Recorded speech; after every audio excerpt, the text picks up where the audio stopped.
Fala galera do canal, e hoje galera nós vamos fazer um bike check de uma Vic Truffet.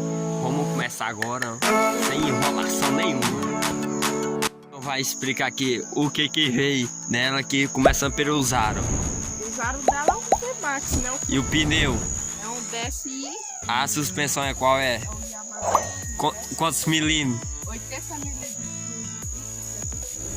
Os cubos? O escudo dela é um Absolute. Freio? O freio é Absolute também. Quantos milímetros? O milímetro aqui do disco é um 160. Manete? O manete aqui, os passadores, Aham. é da Shimano. Guidão? Guidão é da Absolute. Mesa? Absolute. Caixa de direção o quê? Caixa de direção é Absolute também. Punhos? Os punhos eu não sei a marca específica. O quadro? O quadro dela é uma Tuffo 25, né? E o canote? O canote ainda não sei o nome, né? E o banco? O banco é uma Pro X. Pedal? O pedal. Pera aí, deixa eu ver aqui, né? Metal Sil. E o Zaro também, de trás? O Zaro dela é o queridinho V-Max. O cubo também é Absolute? É. E rabo de falho? É um Shimano. Pedal?